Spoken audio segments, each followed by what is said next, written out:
Witness history as Novak Djokovic defeats his greatest rival, Rafael Nadal, at the Paris Olympics. Could this be their final clash? Relive the intensity, drama, and unforgettable moments of this epic battle. Don't miss out.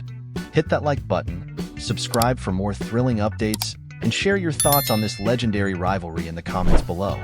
Novak Djokovic, who won, and Rafael Nadal, who lost, met at the net and hugged after playing at the Paris Olympics in the 60th, and quite possibly last, installment of a record-breaking and often riveting rivalry between two tennis greats who share a mutual respect if not a close friendship. This 6-1, 6-4 victory for Djokovic came in only the second round of the Summer Games, instead of a Grand Slam final, like 9 previous head-to-head encounters. And it was not the most scintillating contest either, other than for a 20-minute interlude in the second set, when Nadal's final push made things briefly competitive after he ceded 10 of the initial 11 games. Afterward, neither Nadal, who was 38, nor Djokovic, 37, was willing to concede they won't play each other again, even if that seems likely. Nadal certainly seems as if he could be close to retirement. He's had 2 injury-filled seasons, needed hip surgery a little more than a year ago, and spoke in 2023 about 2024 being his farewell. But he's not done at these Olympics, pairing with Carlos Alcaraz in doubles for Spain, and said Monday he's a bit tired of getting asked every day about his future. I cannot live every single day with the feeling that it's going to be, or not going to be, my last match. I come here, I try my best, I play. And when I decide to stop playing, or when I decide to keep going, I will let you know. I don't know, Nadal said. If I feel that I am not competitive enough to keep going or physically I am not ready to keep going, I will stop. And I will let you know. What was clear for the first 1.5 hours against Djokovic is that Nadal was diminished, nowhere near the skilled and ever-hustling version of himself that won a record 14 French Open trophies on the same red clay at Roland Garros that is hosting Summer Games matches.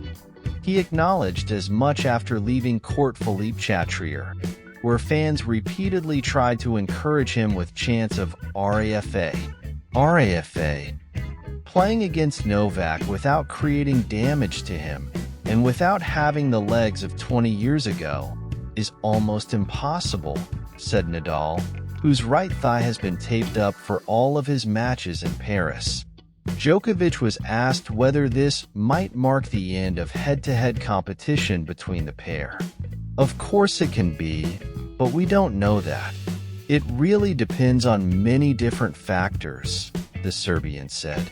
I just hope for the sake of our rivalry and the sport in general that we'll get to face each other once, maybe a few times, on different surfaces in different parts of the world, because I feel like it can only benefit the sport. But I don't know how he feels in his body, what his plans are. Djokovic owns 24 Grand Slam titles, and Nadal 22, the 2 highest men's totals in the century-plus history of the sport.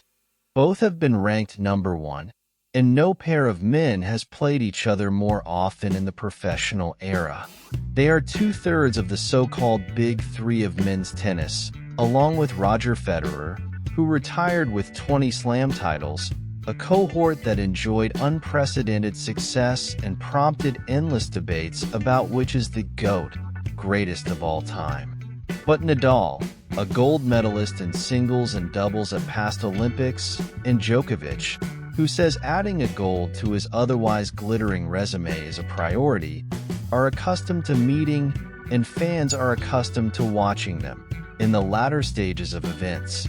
It happened much earlier this time because while Djokovic is the top seed at the Olympics, Nadal's ranking is outside the top 150 on account of a lack of matches. The place was packed, from the press seats where there was jostling for space, to the highest spots in the upper deck, for what felt like a historic occasion. Rapper Snoop Dogg sat beside tennis icon Billie Jean King. Vogue editor Anna Wintour was with film director Baz Luhrmann. You could feel the tension coming into the match, but also incredible hype, incredible atmosphere, Djokovic said. There was a lot of interest for this match. People wanted to see it live. People wanted to see it on the TV as well. I was just very proud to be part of this match.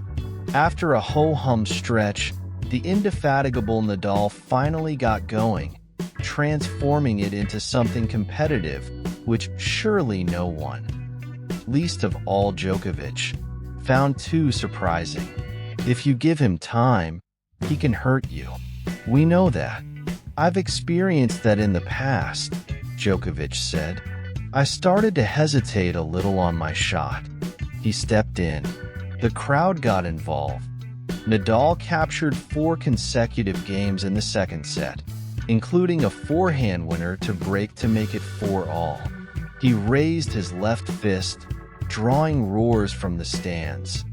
That, though, is when Djokovic regained control. He broke right back, then pointed to his left ear while walking to the sideline as if to taunt Nadal's supporters, and served out the victory. Part of Nadal's troubles Monday were caused by not being in tip-top shape. And part of the problem, to be sure, was that Djokovic was mostly the best version of himself, striking the ball crisply, putting it right where he wanted